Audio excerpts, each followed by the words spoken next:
தேவனால் தெரிந்தெடுக்கப்பட்டவர்கள், இயேசுவின் இரத்தத்தினால் கழுவப்பட்டவர்கள். சாத்தானுக்கு இனிமேல் உங்கள் மேல் உரிமை இல்லை.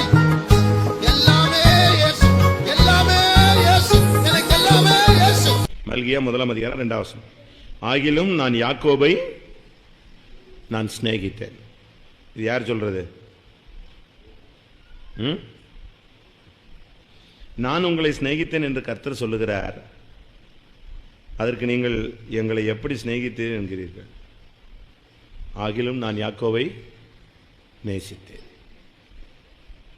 இப்படி நேசிக்கப்பட்ட மனிதனுக்குள்ள உருவான 13 காரியத்தை நம்ம இப்ப சிந்திக்க போறோம். யாக்கோப தகப்பனுக்கு, உலக பிரகாரமான தகப்பனுக்கு என்ன செய்யாது? அதிகமா பிடிக்காது. ஈசாக்குக்கு அதிகமா பாசமாக உள்ள ஆள் யாரு? ஏசா. ஏன்னா அவன் செஞ்சு கொண்டு வர்றது, வேட்டையாடி கொண்டு வர்றத புசித்து குடிக்கிறதுல யாரு பிரியமா இருந்தது? ஈசாக்கு ரெடியா இருந்தான். ஆனா பரலோக தகப்பன் யாரை வெறுத்தார்? யாரை நேசிச்சாரு? ஏசாவை வெறுத்து யாரை நேசிக்கிறாரு? உலக பிரகாரமா உன்னைய பலர் வெறுக்கலாம், நேசிக்கலாம், புறம்பே தள்ளலாம், அருவருக்கலாம், உன்னை அற்பமா எண்ணலாம், பல விதங்களில் தரக்குறைவா நடத்தலாம். விட்டுரு. உலகத்தில் இது ஒரு வாய்ப்பு, ஒரு பாதை. ஆனா தேவன் உன்னை நேசிக்கிறார், நேசிக்கிறார். அப்படித்தானே? கரெக்ட் தானே நான் சொல்ற பாயிண்ட்? புரியுதா? யாக்கோபை தேவன் நேசித்தார். ஆனா ஏசாவை ஈசாக்கு என்ன செய்தான்? நேசித்தான். உலக பிரகாரமா உன்னைய பலர் வெறுக்கலாம், இது சகஜம். உன்னுடைய பேச்சு நல்லா இருக்கிற வரைக்கும் உன்னை நேசிப்பாங்க. உன்னுடைய பேச்சு மாறும் பொழுது உன்னை நேசிவாங்க இருப்பாங்க. இல்லை அவனுடைய பேச்சு மாறும்போது உன்னை விட்டு விலகுவான். இது உலகத்தில் சகஜமாய் நடக்கக்கூடிய ஒரு காரியம். ஆனால் தேவன் உன்னை நேசிக்கிறார். அதை நீ புரிஞ்சுக்கணும்.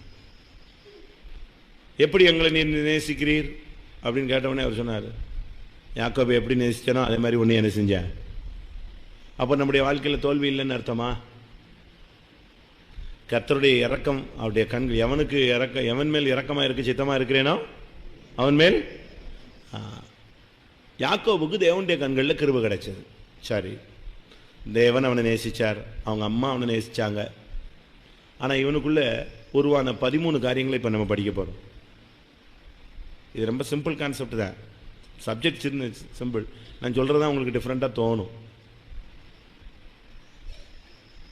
மசாலா ஒன்று தான், டேஸ்ட்டு தான் நின்றுது டிஃப்ரெண்ட்டு. அப்படி தானே? சரிதானா? தேவன் உன்னை நேசித்தும் உனக்குள் ஏன் இப்படிப்பட்ட தோல்விகள் உருவாகுது? ஆண்டவர் தான் உன்னை நேசிக்கிறாரே. அப்போ நீ ஆண்டவரை நேசிச்சுட்டு என்ன செய்யலாம்? கர்த்தருக்காக வாழலாம். ஆண்டவர் உன்னை நேசிக்கிறார், உன்னை ஆசீர்வதிக்கிறார். ஒரு காலத்தில் உனக்கு சாப்பாடு இல்லாமல், உண்ண உணவு இல்லாமல், உடுக்க உடை இல்லாமல், தங்குவதற்கு இடம் இல்லாமல் நீ அலைந்த ஒரு ஆள். யாக்கோபு அப்படித்தானே அலைஞ்சான். பாலான வனாந்தரத்தில், நரிகள் ஊழியிடுகிற இடத்துல, உபாகமம் 32:10 சொல்லப்பட்டது போல அந்த இடத்துல தான் அவனை கண்டுபிடிச்சாரு. அப்படித்தானே? அவனை கண்டுபிடிச்சாரு. அவனை எங்க கண்டுபிடிச்சாரு? ஏசி ரூம்ல வச்சு கண்டுபிடிக்கல, கார்ல வச்சு கண்டுபிடிக்கல, ஒரு பெரிய ஆடம்பரமான மாளிகையில வச்சு கண்டுபிடிக்கல. எங்க அவனை கண்டுபிடிச்சாரு? ஃபர்ஸ்ட் அவனை பார்த்து ஆண்டவர் டைரக்டா பார்த்த இடம் எது? ஒண்ணுமே இல்லை. நரிகள் ஊழைகிற இடத்துல, தலையில கல்லை வச்சு படுத்திருக்கிற இடத்துல தான் யாரை கண்டுபிடிச்சது? யாக்கோபு கண்டுபிடிச்சார். நீ வறுமையில், தருத்திரத்தில், இல்லாமையில், இயலாமையில், ரொம்ப துக்கத்தில், வேதனையில், கைவிடப்பட்டு, நொறுக்கப்பட்டு, உதவியற்ற நிலவரத்தில், வாழ்க்கையில் நிராதரவான சூழ்நிலையில் நீ போய்கொண்டிருக்கும் பொழுது கர்த்தர் உன்னை என்ன செய்தார்? கண்டுபிடித்தார். கண்டுபிடிச்சது மாத்திரமல்ல, பைபிளில் வெளியரங்கமாக சொல்றார், நான் யாக்கோபை என்ன செஞ்சேன்? நேசித்தேன். அதான் நான் சொன்னேன், அவன் என்ன பெரிய பரிசுத்தவானா அவனை நேசிக்கிறதுக்கு? இல்லை தேவனுக்கு பிரியமான காரியங்களை செஞ்சுட்டானா அவனை நேசிக்கிறதுக்கு? அவனை பற்றி வேதம் என்ன சொல்லுகிறது? உன் பேரையே மாற்றுப்பா, யாக்கோபுங்கிற பேரை உனக்கு என்ன செய்ய வேண்டாம், வேண்டான்னு தூதன் வந்து சொன்னான். ஏன்னாடா யாக்கோபுன்னா என்ன அர்த்தம்? எத்தன். இந்த பேரே வேணாம். ஏமாத்து வேலையை ஏமாத்துலேயே நீ ப்ரமோஷன் ஆகிட்டு வரையே தவிர, வித்தைகள்லையும் ஏமாத்து வேலையில் தான் நீ முன்னேறிட்டு வரையே தவிர, வாழ்க்கையில் உனக்கு என்ன இல்லை? முன்னேற்றம் இல்லை. அவனை கேட்டால் அவன் என்ன சொல்லுவான்? ஒவ்வொரு ஸ்டெப்பாக வந்தான். முதலாவது யாரை ஏமாத்தினா? அண்ணனை ஏமாத்தினா, அப்பாவை ஏமாத்தினா, மாமனாரை ஏமாத்தினா. இப்படி தான் அவனுடைய லெவலில் கூட்டிகிட்டு வந்துச்சே தவிர, மனஸ்தாபமோ தெய்வீகமோ வாழ்க்கையில் வந்ததாக என்ன இல்லை? பைபிளில் இல்லை. இல்லை, என்னை நீங்கள் ஆசீர்வதிச்சு பாருங்க ஆண்டவரே, ஒரு ட்ரிப்பு ஆசீர்வதிங்க, சாப்பாடை கொஞ்சம் கொடுங்க, உணவும் உடுக்க உடையும் என்னை நீர் வச்சு பராமரித்து மறுபடி இந்த தேசத்தில் திரும்பி நான் வந்தேன்னு சொன்னால் என்ன செய்வேன்? என் சம்பாத்தியத்திலெல்லாம் நான் என்ன செய்வேன்? தசமபாகம் செலுத்துவேன்னு பொருத்தனை பண்ணான். அந்த பொருத்தனையை கேட்டார். உணவு கொடுத்தாரு, உடுக்க உடையும் கொடுத்தாரு, ஒரு மனைவி கொடுத்தாரு, 2 மனைவி கொடுத்தாரு, 4 மனைவி கொடுத்தாரு, எல்லாம் கொடுத்தாரு. ஆனால் எது மட்டும் கொடுக்கல? இவன் எது மட்டும் கொடுக்கல? தசம பாகம் மட்டும் கொடுக்கல. அதாவது தசம பாகம்னா இன்னைக்கு அநேகருக்கு புரியலை, காணிக்கன்னு நினைச்சிட்டு இருக்காங்க. தசம்னா 10, அதில் ஒரு பாகம். உன் சம்பாத்தியத்தில் 10ல் ஒரு பாகம் கொடுப்பதுக்கு பேர் தான் என்னது? தசம பாகம். இவன் ஜாகிற வரைக்கும் கடைசி வரைக்கும் தசம பாகம் கொடுக்கல. ஆனால் ஆண்டவர் தன்னுடைய அன்பை ஒரு நாள் என்ன செய்யலை? மாற்றவே இல்லை. பணத்துக்காக உன்னை நேசிக்கிறாரா? உன் தசம பாகத்துக்காக உன்னை சபையில் நேசிக்கிறோமா? கிடையவே கிடையாது. ஏதோ ஒரு சூழ்நிலையில் கர்த்தர் உன்னை தொட்டிருக்கார். நான் வர்றதுக்கு முன்னாலேயே உன்னை ரட்சித்திருப்பார். நான் பிறக்கிறதுக்கு முன்னாலே கூட உன்னை நெஞ்சிருப்பார், ரட்சித்திருப்பார். உன் காணிக்கைக்காக உனக்கு மதிப்பு கொடுக்கறதில்ல, உன் தசமபாகத்துக்காக மதிப்பு கொடுக்கறதில்ல. உன்னை தேவன் நேசிக்கிறார். அதனால் நாங்களும் என்ன செய்கிறோம்? நேசிக்கிறோம். அவரே ஒரு பெரிய திட்டத்தோடு உன்னை நேசிச்சிருக்கும் போது நாங்கள் ஏமாத்துறோம். இப்படி நேசித்து உன்னுடைய பொருத்தனை உண்மை இல்லாவிட்டாலும் அவர் ஆசீர்வாதத்தை நெஞ்சிக்கிட்டே இருந்தாரு. Please subscribe and click the bell icon. பரிவாரம், 2 பரிவாரம், 7 பரிவாரம், ஆடு மாடு, வேலையாள், வசதி வாய்ப்பு எல்லாம் பெரிய கூட்டிகிட்டே தான் வந்துச்சு. ஒன்றும் குறைஞ்ச மாதிரியே இல்லை. சாகிற வரைக்கும் அவனுக்கு ஆசீர்வாதம் என்ன செய்யலை? ஒரு வெறும் கையுமாய் இந்த யோர்தானை கடந்து வந்தேன், ஒரு கோலும் தடியோடு. இப்போ பெரிய பரிவாரத்தோடு வந்து சாகிற வரைக்கும் ரொம்ப கிராண்டாக செத்தாங்க. யாக்கோபு சாவு ஒரு பெரிய கிராண்டான, எகிப்தே அழுது புலம்பி அளவில் தான் அவனுடைய ஓட்டம் நெஞ்சுது முடிஞ்சுது. ஒரு சாதாரண மனுஷனாக தொடங்கி வாழ்க்கையை முடிக்கும் போது அவனுக்காக முழு எகிப்தும் 70 நாள் நெஞ்சிச்சு, துக்கம் கொண்டாடிச்சு. எப்படி இருக்குன்னு பாருங்க. 2.5 மாதம் ஒரு தேசம் முழுவதும் துக்கம் அனுஷ்டிக்கப்பட்ட ஒரே சரித்திர நாயகன் யார் தான்? யாக்கோபு தான். தேவன் அவ்வளவு கனம் பண்ணார் அவனை. ஆனால் நம்முடைய பார்வையில் அவன் குற்றவாளி, சரி விடும். ஆனால் அவனுக்குள்ள தோன்றின காரியங்கள் எப்படிப்பட்டது? ஃபஸ்ட்டு தோன்றுதல். 4 மனைவியை விட்டுருவோம், அதை பேசினா நம்ம ஆளுங்களும் அது மாதிரி வச்சுக்கணும்னு யோசிக்கிறோம். நம்ம ஆளுங்களுக்கு தலைகால் புரியாமல் என்னத்தையாவது பாஸ்டரே சொன்னார்ல யாக்கோபுக்கு 4. முட்டாள்தனமாக அப்படி யாரும் வாழ்க்கையில் கெடுத்துறாதீங்க. ஃபஸ்ட்டு அவனுக்குள்ள தோன்றின ஆள் யார்? என் சப்ஜெக்ட் இன்னும் உங்களுக்கு விளங்கலைன்னு நினைக்கிறேன். 13 பேர் யாரு? யாக்கோபுக்குள் தோன்றின 11 பேர் யாரு? தெரியலையா? ஃபர்ஸ்ட் ஆள் யாரு? ரூபன். 13 தோன்றுதுன்னா வேற என்ன தோன்றுச்சு? ஃபர்ஸ்ட் ஆள் தோன்றது யார் தான்? ரூபன். உன்னைய கர்த்தர் நேசிச்சார், ஆனால் நீ பொருத்தனை நிறைவேற்றலை. உன்னைய கர்த்தர் நேசிச்சார், உன்னை ஆசீர்வதிச்சார், நீ அதை மறந்த. உனக்கு கேட்டதெல்லாம் கொடுத்தாரு. உன்னுடைய ஏமாத்து வித்தைகளுக்கெல்லாம் உதவி செஞ்சது போல ஆண்டவர் சைடில் நின்று என்னத்தையா பண்ணிட்டு போன்னு கன்சாடையாக விட்டார். வசதி வாய்ப்பு, வருமானம், வீடு, மனைவி, பிள்ளைகள், ஆஸ்தி, ஐஸ்வர்யம் எல்லாம் பெருகிச்சு. ஆனால் உனக்குள்ள கர்த்தர் நேசிக்கிற மனிதனுக்குள்ள ரூபன் உருவாகலாமா? பிள்ளை பிறக்கலாம், தப்பு கிடையாது. ஆனால் பிள்ளை எப்படிப்பட்ட பிள்ளையா பிறந்துச்சு? முதல்ல பிறந்தது யாரு? யாரு? ரூபன். நம்முடைய ஜீவியத்தில் கர்த்தர் நேசிக்கிறார், உண்மை. நேசிச்சு தான் இந்த உலகத்தில் நம்ம வச்சிருக்கிறாரு. நேசிச்சு தான் நம்மளை ஊழியத்துக்கு அழைச்சாரு, சபையில் கொண்டு வந்தார், விசுவாசியாக மாற்றினார். இன்றைக்கி நல்ல வேலை வசதி வாய்ப்பெல்லாம் கொடுத்ததனுடைய ஃபண்டமெண்டல் ட்ரூத் என்ன? இயேசு என்ன நேசித்தார்? உன்னை நேசித்தார். என்ன நடந்தாலும் என்ன குட்டிச்சலாட்டம் பண்ணாலும் உன்னை இன்னைக்கு என்ன செய்வார்? அவரை கேட்டால் என்ன சொல்லுவார்? ஒரு பிள்ளை துரோகம் பண்ணி துன்பம் பண்ணி துக்கப்படுத்தி வீட்டை விட்டு போயிட்டா கூட அந்த தகப்பன் டெய்லி ரோட்டை பார்த்துட்டே இருக்கிறான். அந்த இளைய குமாரன் வந்துடுவானா இன்னைக்கு மாற்றிருப்பாரா ஆண்டவர், நம்ம எவ்வளோ ஜெபம் பண்ணியிருக்கோமே, இன்னைக்கு அவனை தொற்றுப்பார, கட்டாயம் ஆண்டவரே தொற்றுப்பார். அவனுக்கும் ஒரு வெளிப்பாடு கிடச்சிருக்கும். பையன் பண்ணிய கூட்டத்துலேருந்து எங்கே வந்துட்டான், வெளியே வந்துட்டான். அதனால தான் ரோட்லேயே பார்த்துக்கிட்டு இருந்தான். அவன்கிட்ட எதிர்பார்ப்பு. அதுபோல் இன்னைக்கும் உன்னையும் என்னையும் தேவன் நினைஞ்சிட்டு இருக்காரு. மனம் திரும்பி தெய்வீக வாழ்க்கை வந்துடுவேன்னு நினைஞ்சிட்டே இருக்கிறாரு, எதிர்பார்த்துக்கிட்டே இருக்கார். ஆனால் இவனுக்குள்ள யார் உருவாயிட்டா? ரூபன் வந்து விட்டான். இன்னைக்கு நமக்குள்ள ரூபன் இருக்கானா? நமக்குள்ள ரூபன். யாக்கோபு தன் குமாரரை அழைத்து, நீங்கள் கூடி வாருங்கள், கடைசி நாட்களில் உங்களுக்கு சம்பவிக்க போவதை நான் உங்களுக்கு என்ன செய்வேன், அறிவிப்பேன் அப்படின்னு சொல்லிட்டு ஸ்டார்ட் பண்ணா. ரூபனே, ஸ்டார்டிங் பாருங்க, எவ்வளவு நல்லா நீ உன்னைய நான் பெற்றெடுத்தேன். என்னுடைய சேஷ்ட புத்திரன் யாரு? நீ. உன்னை நான் எவ்வளவு நல்லா கிராண்டாக வச்சிருந்தேன், உனக்கு மதிப்பு மரியாதை எல்லாம் கொடுத்தேன். ஆனால் நீ என்ன செய்து விட்டாய்? தண்ணீரை போல நிலவரம் இல்லாத ஒரு ஜீவியம், அலைமோதும் வாழ்க்கை, முறை தவறிய உறவுகள், அப்படிதானே? தண்ணீரை போல தளம்பினவனே. ஃபர்ஸ்ட் வசனம், 3ஆம் வசனம் வாசிங்க. இது 3ஆம் வசனம். இவ்வளவும் சொல்றது ஃபர்ஸ்ட். 4ஆம் வசனத்தினுடைய ஃபர்ஸ்ட் பார்ட்டு போதுமா? 3ஆம் வசனத்தில் நீதான்பா என் சேஷ்ட புத்திரன், நீ அப்படிப்பட்டவன் இப்படிப்பட்டவன், மேன்மையில் பிரதானமானவன், நீ அப்படி எப்படி எல்லாம் சொல்லிட்டு 4ஆம் வசனத்தில் சொல்லிட்டான், நீ மேன்மை அடையவே மாட்டாய். ஏன் நமக்குள்ள இப்படிப்பட்ட குணங்கள் வருது? நல்ல சீனியர் விசுவாசிகள், பழைய விசுவாசிகள், பழைய விசுவாசிகளுடைய பிள்ளைகள், நல்ல ஆவிக்குரிய பெற்றோர்கள், நல்ல ஆவிக்குரிய குடும்பங்கள், இதெல்லாம் இருக்கிறது உண்மை. ஆனால் இன்னைக்கு நமக்குள்ள யார் பிறந்துட்டா, யார் உருவாயிட்டா? ரூபன் வந்துட்டானே. முறை தவறிய உறவுகள் நம்முடைய வாழ்க்கையில் வரக்கூடாது. அது நீங்கள் எல்லாருமே நல்லா படிச்சுக்கோங்க. எல்லாம் லிமிட்லேயே தான், கரெக்டாக கோடு போட்ட மாதிரி தான் ஃபேமிலி லைஃப் எல்லாமே போயிட்டே இருக்கணும். இஷ்டத்துக்கு வாழ்கிறதுக்கு நம்ம இந்த மார்க்கத்துக்கு வர வேண்டிய அவசியமே கிடையாது.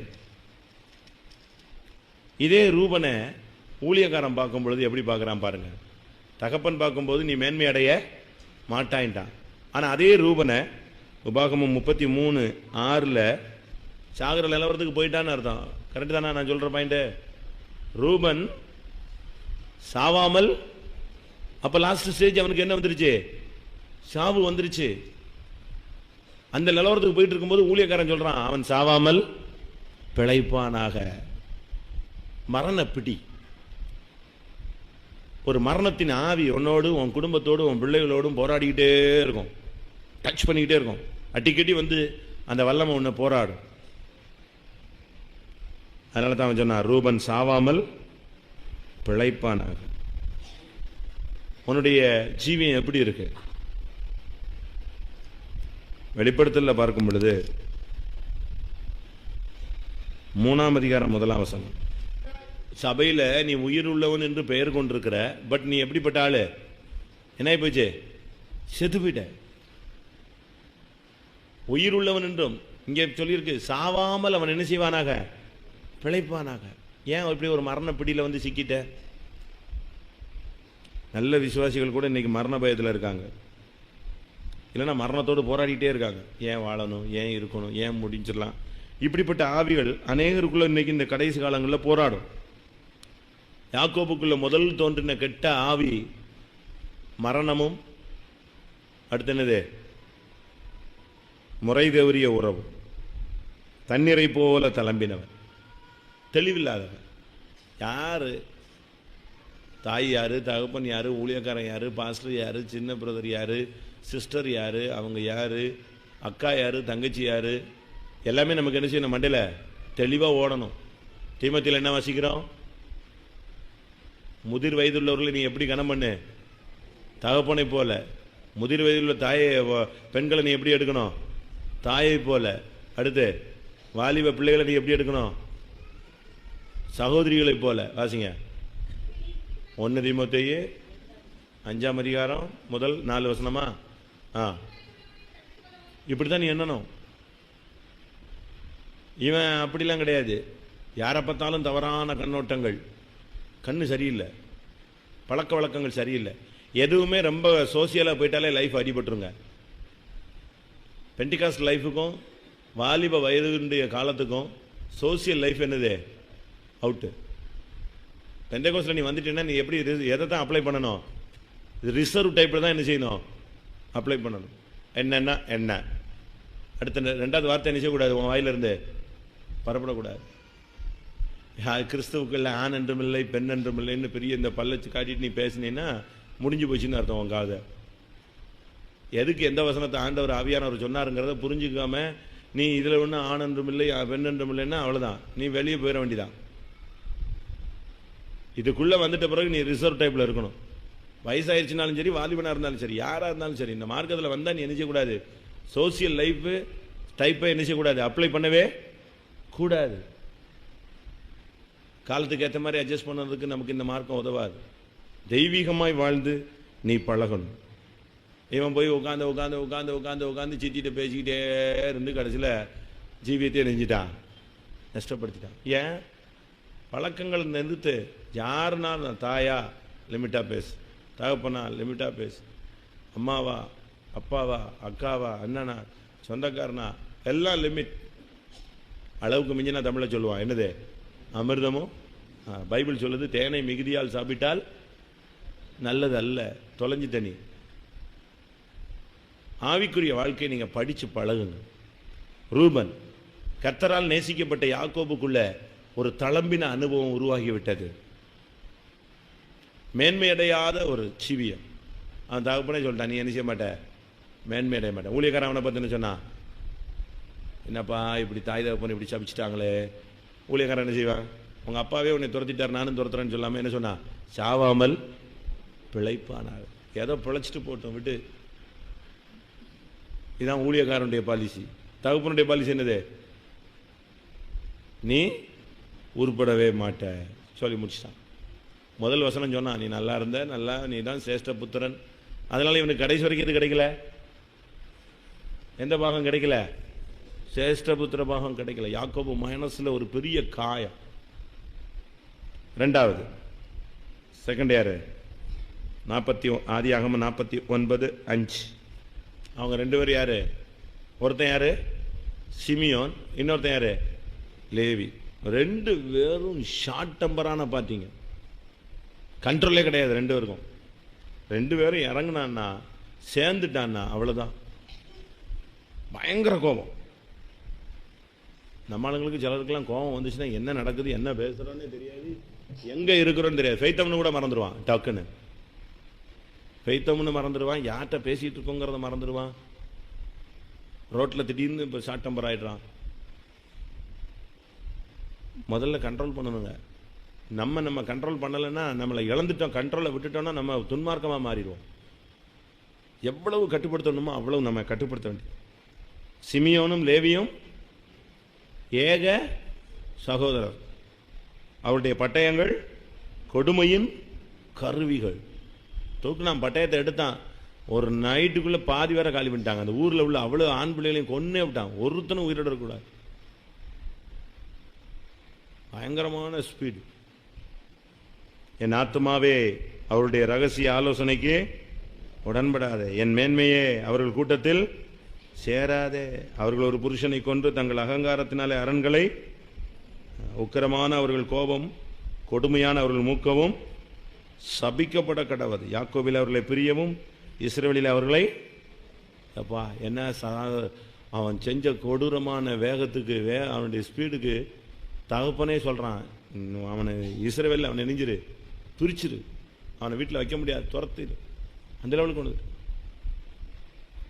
இவங்கெல்லாம் யாருக்குள்ள உருவானவங்க? யாரால பிறந்தவங்க? கர்த்தரால் நேசிக்கப்பட்ட மனுஷனுக்குள்ள மறைஞ்சிருந்த ஆவிகள் இதெல்லாம். நம்ம ஆளுங்களும் நல்லா இருக்கும்போது நல்லா இருக்கான், கோபம் வந்துட்டா தான் தடக்குன்னு பிசாசு மாதிரி மாறிடுறான். அது வரைக்கும் ரொம்ப தெளிவாக இருப்பாங்க. பொறுத்து பொறுத்து பொறுத்து பொறுத்து பொறுத்து பார்ப்பான். சிமியோனு லேவியும் வெளியே போயிட்டு வந்தாங்க, அப்படியே உட்காந்துருந்தான். 2 பேரும் பார்த்தான், இந்த அப்பாவுக்கு தெளிவான புத்தி இல்லைடா, இந்த ஆள் எல்லாத்துக்குமே வளைஞ்சு போகிறான். யார் 2 பேரும் பேசிக்கிட்டதே? சிமியும் லேவியும் உட்காந்து பேசினா.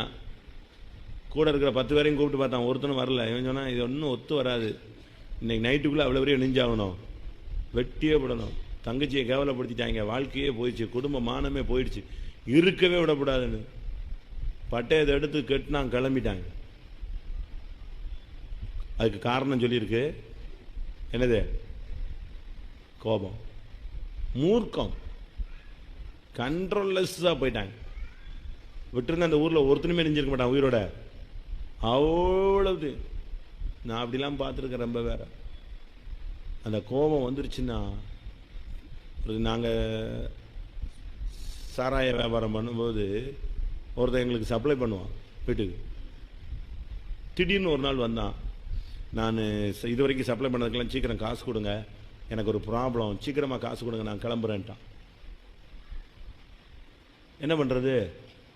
டக்குன்னு அவனுக்கு புரட்டி கிரட்டி காசு கொடுத்தாங்க, அவன் எஸ்கே போயிட்டான்.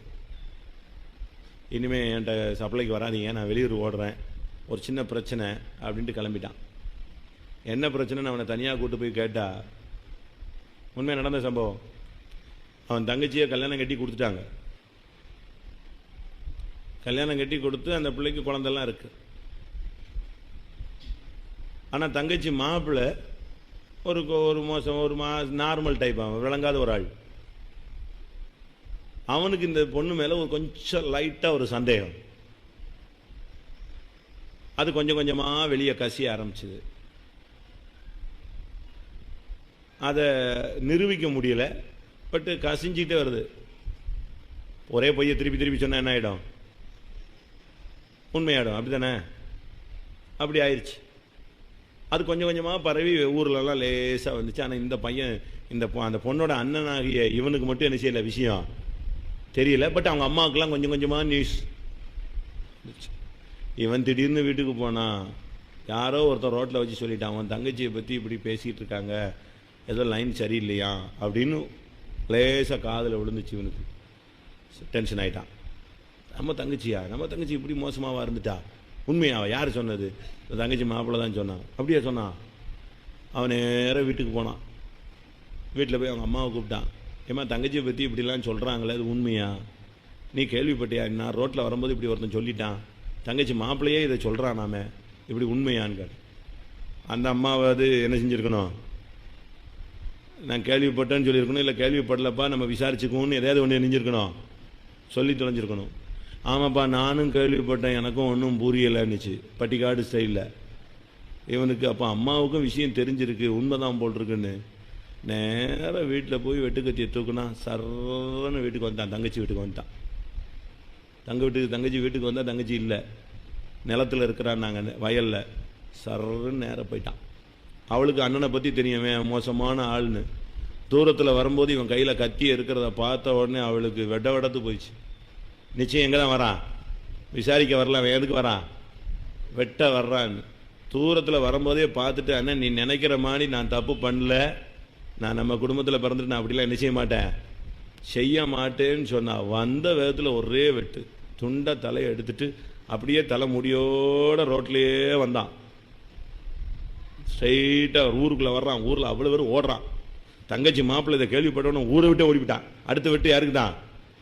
தனக்கு தான் தெரியும். அவனுக்கு ஒரே ஜம்ப், அவன் பறந்துட்டான். நீங்கள் பேப்பர்லாம் படிச்சிருப்பீங்க. நேராக வந்து அம்மாட்ட வந்து கொடுத்து, இந்தா நீ பெத்த பிள்ளை, இப்படிப்பட்ட பிள்ளையை பெற்றதுக்கு இதுதான் பனிஷ்மெண்ட். யார்கிட்ட கொடுத்தது? தாயிட்ட தூக்கி போட்டு ஸ்ட்ரைட்டாக எங்கள் வீட்டுக்கு வந்துட்டான். வந்து காசை வாங்கிட்டு ஒரே ஜம்ப் போயிட்டான். எதுக்கு சொல்ல வரேன்னா, அவனுக்கு இருந்த வெறி கோபம். நமக்கு இப்படி ஆவிலாம் இருக்கா? நம்ம இப்படிலாம் செய்ய மாட்டோம், நம்ம சச்சித்துக்குள்ளே வந்துட்டோம். ஆனால் டெய்லி சாகடிக்கிறோம், அதான் பிரச்சனை. டெய்லி கொலை பண்ணுறோம் வீட்டில். கோபம் வந்து பகையும் வைராக்கியமும் சும்மா. ஒரு நாள் நான் அரக்கோணம் வைத்தோம்ல உட்காந்துருந்தேன். ஒரு விசுவாசி வந்தான், மிலிட்ரியிலேருந்து வந்தவன். ஒரு பை நிறைய அள்ளி போட்டு வந்தான். என்னன்னு கேட்டேன். Tape record. என்னப்பா இப்படி அள்ளி போட்டு வந்திருக்கான்னு. என் ஒய்ஃபு கோபத்தில் தூக்கி அடிச்சா, ஒரு அடி டேப் ரிகார்டு நெஞ்சிருச்சு, துண்டு துண்டாக போயிடுச்சு. நீ என்ன பண்ணேன்னு. நான் சும்மா விட்ட வம்பு இழுத்து சண்டை, ஒரு சின்ன வாக்குவாதம் ஆச்சு, அடிச்சு விட்டேன். இவன் அடிச்சதுக்கு அவ பதிலுக்கு என்ன செஞ்சிருக்கா? புருஷன் அடிக்க முடியாதுல்ல, தூக்கி 4000 ரூபாய் டேப் ரெக்கார்டை ஒரே அடி, சும்மா சும்மா வந்து என்னை அடிச்சுக்கிட்டே இருக்கேன்னு சொல்லிட்டு இதை போட்டு ஒரு 4000 ரூபாய் 10 நிமிஷத்தில். இப்போ இதை தூக்கி போட்டு எப்படியாவது ரிப்பேர் ஆகுமான்னு வந்து 4000 ரூபாய் போச்சு இல்லை, 1 மாதம் சம்பளம் போயிடுச்சு. இவன் தூக்கிட்டு சுற்றுறான் ரோட்டில் மெக்கானிக்கை தேடிட்டு. நான் சொன்னேன், எதுக்கு நீ அவளை போய் அடிச்ச? வேஸ்ட்டு. கோபத்தை கண்ட்ரோல் பண்ணுங்கிற. மூர்க்கம். கோபங்கிறது சபிக்கப்பட்ட ஒரு சுபாவம். வாசிங்க ஆதியாகமம் 49:7.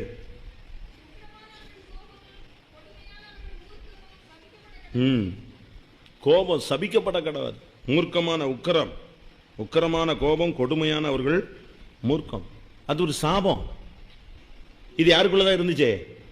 யாருக்குள்ள இருந்து வந்தது? யாருக்கு பிறந்தது இது? யாக்கோபுக்குள்ள பிறந்தவன் 2 பேரும். ஒருத்தன் யாரு? சிமி, இன்னொருத்தன் லேவி. ஆனா இவங்க 2 பேரையும் ஊழியக்காரன் பார்க்கும்போது லேவியை எப்படி மாத்திட்டான்? கொஞ்சம் கொஞ்சமா லேவியினுடைய சுபாவம் கொஞ்சம் கொஞ்சமா எப்படி மாறிடுச்சு? ஊழியக்காரனாவே மாறிட்டான். ஒரு காலத்தில் நமக்குள்ள கோபங்கள் இருந்தது. இந்த மார்க்கத்தில் வந்த பிறகு அதுக்கு என்ன செய்யணும்? நீ முடிவு கட்டணும். இங்கே வந்த பிறகு அதே டென்ஷன்லேயே இருக்கக்கூடாது, அதே கோபத்திலே இருக்கக்கூடாது. அப்ப நீ பைபிள் தூக்குனதுல என்ன அர்த்தம்? கொஞ்சம் கொஞ்சமா சேஞ்ச் ஆகுங்கிற. யாக்கோபுக்குள்ள இருந்த 2வது 3வது சுபாவம் பட்டயங்கள், கொடுமையின் கருவிகள். 2 பேரும் உட்கார்ந்து ரகசியமா பேசினான். ரகசிய ஆலோசனை. அப்படித்தானே சொல்லியிருக்கு. என் ஆத்மாவே அவளுடைய ரகசிய ஆலோசனைக்கு. பாஸ்டரை பற்றி ஒருத்தன் வந்து தப்பாக சொல்கிறான், சிஸ்டரை பற்றி ஒருத்தன் தப்பாக சொல்கிறான், சபையில் உள்ள ஒரு பையனை பற்றி பொண்ணை பற்றி எதையாவது பேசினான்னா உட்காந்து அவனுக்கு காப்பி வாங்கி கொடுத்து எல்லாத்தையும் சொல்லு, கரெக்டாக சொல்லு, நம்ம ஆதாரமாக சொல்லுன்னு சொல்லி காப்பி கொடுத்து டிஃபன் கொடுத்து உட்கார வச்சு கேட்காத. என் மேன்மையே என் ஆத்மாவே அவளுடைய ரகசிய ஆலோசனைக்கு. கடைசியில் சொல்லுவான், நீ சொன்னேன்னு சொல்ல மாட்டான். உன்னை பிடிச்சி காட்டிட்டு எனக்கு தெரியவே தெரியான்ட்டு அவன் நெஞ்சிடுவான், போயிடுவான். நீ குற்றவாளியாக மாறுவ. என் மேன்மையை அவர்கள் கூட்டத்தில் நீ சேராத. அவன் விசுவாசியா இருந்தா கூட அவன் கூட என்ன செய்யாத? சேராத, ஒதுங்கிப்போ. அவன் கூட சேராத. சத்தியத்துக்கு புறம்பா வரானா, வேதத்துக்கு புறம்பா பேசுறானா, உபதேசத்துக்கு விரோதமா பேசுறானா, தெய்வீகத்துக்கு மாறா பேசுறானா, ரொம்ப முன்கோபியா இருக்கானா, நீ அவன் கூட என்ன செய்யாத? சேராத. வேறுபாட்டின் ஜீவியங்கிறது ரொம்ப முக்கியங்க. கொஞ்ச நாளைக்கு முன்னால இங்கே ஒரு பையன் வந்தான். ஸ்ட்ரைட்டா மதுரை ஜெயிலிருந்து அவனை இங்கே தான் தூக்கிட்டு வந்தாங்க. யாருக்குமே தெரியாது. நான் சரி அவனை வச்சு ரெடி பண்றேன்னு சொன்னேன். வந்தான், 2 நாள் இருந்தான்னு நினைக்கிறேன். அவன் வந்த நேரம் பார்த்து உபவாச ஜபம், 3 நாள் சோறு கிடைக்கல, ஓடியே விட்டான். அப்பா ஜெயிலிருந்து வந்ததுக்கு இது அடுத்த பனிஷ்மெண்ட்றான். உண்மையா? இங்கேதான் எனக்கும் அவன் கையில் காசு இல்லைன்னு தெரியாமல் போயிடுச்சு. அந்த பேரண்ட்ஸும் கொண்டு வந்து விட்டுட்டு அவனுக்கு 50 ரூபா கொடுத்துட்டு போயிட்டாங்க. அவன் அவ்வளோ பெரிய பையன், ஜெயிலிருந்து வந்தவனுக்கு வெறும் 50 ரூபா கொடுத்து ஃபெய்த்தோன் மருந்து கொண்டாங்க. நானும் சரி கையில் காசு அவங்க பேரண்ட்ஸ் கொடுத்துருப்பாங்கிறத ஒரு தெம்பில் நானும் விட்டுட்டேன் அவனை. இவன் 50 ரூபாய்க்கு 2 நேரம் சாப்பாடு முடிஞ்சது. அடுத்த ஃபாஸ்டிங்கு சுத்திரி போட்டான். அவன் அப்படியே அலை மோதி எங்கேயோ பஸ்ஸை பிடிச்சி வீட்டுக்கும் போல ஓடியே விட்டான். எனக்கு பயம், இவன் எங்கே போய் தொலைஞ்சானோன்னு. கடைசியில் பார்த்தா அவங்க அப்பா அவனை எங்கேயோ ஒரு ஃப்ரெண்டு வீட்டில் கண்டுபிடிச்சார். என்னடா ஜெயிலிருந்து கொண்டு வந்து ஃபெய்த்தமில் வந்து நீ திருந்துவன்னு பார்த்தேன். நீங்கள் ஃபெய்த்தமில் விட்டீங்கம்மா, சோறு யாருமா கொடுத்தா எனக்கு? நான் ஏன்டா சோறு கொடுக்கலையா ஃபெய்த்தமில்? பாஸ்டர்லாம் ஒருத்தருக்குமே எங்கள் சாப்பாடு கிடையாது, எல்லாம் ஃபாஸ்டிங்னு உபவாசங்கிறான். நான் யார்கிட்ட போய் காசு கேட்பேன், சோறு கேட்பேன்? எனக்கு முன்ன பின்ன பாஸ்டரும் தெரியாது, ஒருத்தரும் தெரியாது. நான் பார்த்தேன், வீட்டுக்கு வந்தால் நீ ஏசுவ, கோயிலில் இருந்தால் சோறு கிடையாது. அதனால் நான் எங்கே வந்துட்டேன்? நான் எங்கேயாவது வேலை பார்த்து பொழைச்சிக்கிறேன், என்னை விட்டுருன்ட்டான். ஒரு நாள் வந்து என்கிட்டையும் சொல்லாமல் சூட்கேஸ் எடுத்துட்டு ஓடியே விட்டான். எதுக்கு அவன் சொல்கிறேன்னா, அவன் ஒரு சின்ன அடித்தடி கேஸில் ஒரு கேஸில் அட்டன் பண்ணாங்க. திருப்பி அந்த குரூப்பில் சேராதன்னு எவ்வளவோ சொன்னாங்க. சேர்ந்தான். அந்த குரூப்பில் சேர்ந்தவங்கலாம் சேர்ந்து ஒருத்தனை கொலை பண்ணிட்டாங்க. இவனும் இருந்தாங்கன்னு சொல்லி இவனையும் சேர்த்து எங்கே போட்டான்? உள்ளே போட்டு 14 வருஷம். நம்ம விசுவாசி பையதான், அம்மா அப்பா விசுவாசி, அக்கா தங்கச்சி விசுவாசி. 14 வருஷம் உள்ளே போட்டாங்க. நான் அவனுக்கு ஜெயிலில் இருக்கும்போதே நம்ம ஜெயிலில் வேலை பார்க்குற விசுவாசி மூலமாக அவனுக்கு பக்கெட்டு, லுங்கி, சட்டையெல்லாம் நான் வாங்கி கொடுத்து விட்டேன். வெளியே வந்தவனே அவனை ஜாமீன் எடுத்தவொடனே என்கிட்ட வந்து விடு, எப்படியாவது அவனை ஐயா உங்களையே வச்சுக்கோங்க. நான் ரகசிய ஆலோசனை அந்த கூட்டத்தில் சேர்ந்ததுனால இவனுக்கு எத்தனை வருஷம்? இவன் கொலை பண்ண போல, அது உண்மை. ஆனால் இவனுக்கு எத்தனை வருஷம் அந்த கூட்டத்தில் சேர்ந்ததுக்கு? 14 வருஷம். யோசிச்சு பாருங்க. சபையிலேயே விசுவாசிகள் விளங்காத விசுவாசிகளாக இருப்பான். கூட்டத்தில் சேர்க்காதீங்க, சேராதீங்க. தோத்திரம் தோத்திரம், அவ்வளோதான். வீட்டுக்கு போனியா, காப்பி குடிச்சியா, தோத்திரம். ஜெபம் பண்ணியா, ஜெபத்தில் பங்கெடுத்தியா, விட்டா ஒரே ஓட்டம் வந்துடு. நீ அங்கே உட்காந்து ஆமாம் அந்த பழைய பாஸ்டர் அப்படியாமே, சின்ன சிஸ்டர் இப்படியாமே, அந்த பையன் இப்படியாமே, அவன் அங்கே போனான்னா போதும், அது பாட்டு கதை தொடங்கும். கொஞ்ச நாளில் உன் முத்திரை சபையில் மோசமான விசுவாசின்னு ஒன்று குத்திடுவான், ஸ்டாம்பு. நானும் சில 22 சபையை தாண்டி வந்திருக்கேங்க. 24 25 சபையோ 20 வருஷத்தில் சுற்றிட்டு வந்தேன். வரும்போதே சொல்லுவாங்க, அந்த சபையில் விசுவாசிலாம் இப்படிப்பட்டு டைப்பு, ரொம்ப கவனமாக இருந்து. நான் தஞ்சாவூருக்கு போனேன். 3 பேர் இருக்கான், 3 பேர்கிட்ட மட்டும் கவனமாக இருந்தோற. எல்லா பாஸ்டர்ஸும் சொல்லிவிட்டது. எல்லா பாஸ்டர்ஸும் தஞ்சாவூர் போகும்போது சொல்லுது, 3 விசுவாசி இருக்கான்.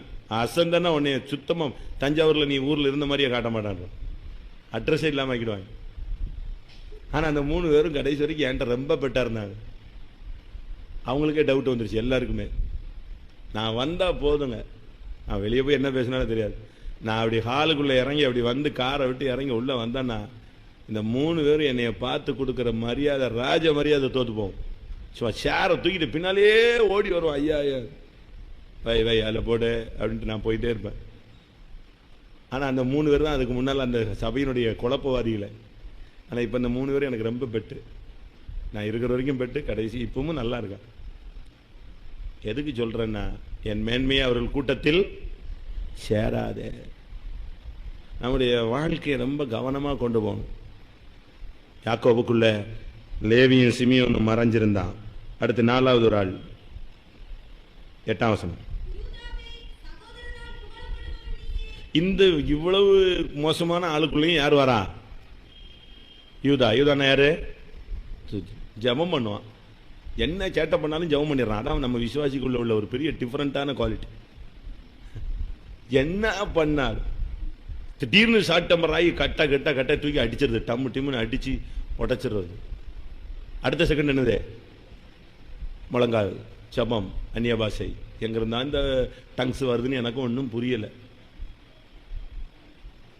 முதல்ல ரூபன் வந்தான், 2வது யார் வந்தது? சிமியோன் வந்தான், 3வது லேவி வந்தான். இவங்கெல்லாம் யாரு? தூக்கிடுவான். என்னத்தை தூக்கி கையில் கிட்ட தூக்கி அடிச்சிடுறது, அந்த லெவலுக்கு வந்துடுறது ஸ்பீடு. 4வது ஆள் யார் வர உள்ள? யூதா. அடே அப்பா, அடுத்து ஜபந்தான். ஆனால் யூதாவுக்குள்ள இருக்கிற நல்ல சுபாவம் என்னது? துதி. சகோதரரால் புகழப்படுபவன் நீ. ஆனால் இவனுக்குள்ள இருந்த தோல்வி என்ன சொல்லுங்க பார்ப்போம். யூதாவுக்குள்ள இருந்த தோல்வி என்ன? என்னங்க ஒரு விசுவாசியை பார்த்த உடனே நல்லது கெட்டதெல்லாம் கரெக்டாக சொல்றீங்க, இதை சொல்ல மாட்டேங்கிறீங்க. சொல்லுங்க. படுத்துட்டா எழுப்ப மாட்டான், அவ்வளவுதான். அவனை எழுப்பவே முடியாது, சரித்திரத்தில் எழுப்ப முடியாது. யூதாவே, அடுத்த வசனம் 9ஆம் வசனம். அவ்வளவுதான், அல்லேலியா போடு,